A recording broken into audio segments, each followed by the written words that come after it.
guys, today we're taking a look at an almost full set of figures. We're looking at the Funko Super 7 Dark Crystal ReAction series. Okay, let's talk packaging real quick. And I unfortunately do not have packaged samples to show everybody, and that's because my one problem with this series is in the packaging. Every figure that I got, and I ordered them all online, but this apparently is not something that's unique to me. All of them had the bubbles pop off in transit. And you can see it was a pretty clean removal there. There's minimal damage to the bubbles. I didn't peel them off. They just popped off. They were all rattling around in my boxes. And apparently this happened to a lot of other people, according to some forum posts I read. But that was, if I wasn't going to open them, this made my decision for me, but I was going to open them, so ultimately it doesn't matter. So as far as packaging goes, they all come on this standard blister card for the single figure releases. So we've got Jen stabbing the Dark Crystal as he sits on it towards the end of the movie. We'll get the character name and then the brand name down there. And then on the back it shows the Build-A-Figure or Build-A-Crystal aspect of the packaging. And then there's the New York Comic Con exclusive Garthim and Keira. As for the Mystic and the Landstrider, they come in these bigger boxes. So this is Ursul's box, and he comes in a longer box that has his crystal piece, and then the figure would sit in there, and then it's got some artwork of the figure. Same kind of layout for the back with the depiction of the Build-A-Crystal and the other figures, and then more artwork. And the Landstrider is the same kind of box, except it's tall and not long. So let's crack these guys open, figuratively speaking, and take a look. All right, so here are our figures, and like I said, and it's mostly because it's not out yet in mass retail and because it was a New York Comic Con exclusive. So there is a Garthim and Winged Keira set the Winged Keira will remain part of the exclusive set and something that I just won't be able to get. So let's take a look at these guys individually real quick. So we've got Audra first, and her sculpt on her is really, really nice. There's a lot of detail sculpted into her hair, into their face. You can see her wrinkles. We've got that one eye. We've got her jewel on her forehead. A lot of sculpted detail on the body. There's no leg articulation. She's just a big hunk of plastic in that regard. Sculpted detail for like the torn dress that she has, some of the beadwork on her. We do have rotation at the arms, and then the head could potentially move, but the hair is in the way. So these are meant to be, you know, limited vintage style articulations, so there's nothing too crazy there. I think she looks great though. Next we'll go with Keira.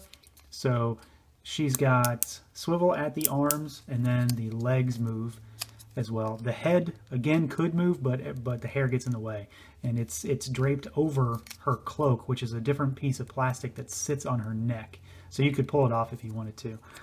Again, a lot of sculpted detail on here, a lot of line work in the hair, a lot of line work in the clothing. Nice face paint job there, paint job on the tunic and the robe. So she also looks really good. And her figure comes with a fizz gig, so that's something that I don't think people would have been happy about if we didn't get her her buddy Fizz Gig. So we've got him, and he's just a hunk of plastic, but he's got a lot of sculpted detail, nice paint work. You can see the inner and outer jaws that he's got, so that's pretty cool. We've got Jen. So same kind of situation as Keira. Again, his head could move, but the hair is going to get in the way. And overall, you know, good sculpt, good detail. He does come with the Landstrider in the pack that comes with, and he has a flute accessory. But overall, other than that, it's the same figure. We've got Ursul, one of the Mystics, and you know, you can see he's pretty huge. We've got swivel at the tail. We have got articulation on all four arms. The legs do not move; they're molded plastic, and then the head does not move that I can tell. A lot of sculpted detail. You can see the like the artwork that's in there on the I think it was kind of a leathery type of clothing that he has is all sculpted, so you can see all of that there. A lot of sculpted detail on the tail as well, and just good attention to detail on this one. I think he's probably one of the best looking figures in the bunch. We've got my favorite character. Pull him back up. These guys kind of have trouble standing up sometimes, Jen and Keira, just because they're so small and they have such spindly little legs. But my favorite character, Chamberlain for sure. We've got swivel at the head. We have rotation at the arms, and then that's pretty much it for this guy, though. He is, other than that, a hunk of plastic. He has no legs. He's just a big blob. But a lot of detail here. The face looks great. You can see there's like the wrinkles in there. The beak is sculpted. He's got that smirk. A lot of details on the robing. Nice red and black paint accents and some silver on there. And then he's got his sword from the from when he fights the Emperor. So that's really cool. A lot of sculpted detail on there. Gold paint overlay on that. And then we've got the Landstrider, which is quite big. I mean, no one can really sit on him. You could probably get Jen on there, but he's not going to stay. So the legs are all articulated on this guy, and the head is articulated. So we've got the weird little tongue thing that pops out of there. The whiskers. It looks like it popped right out of the movie. So, you know, they all look pretty exceptional. I just wish that I had the Garthim to complete the set.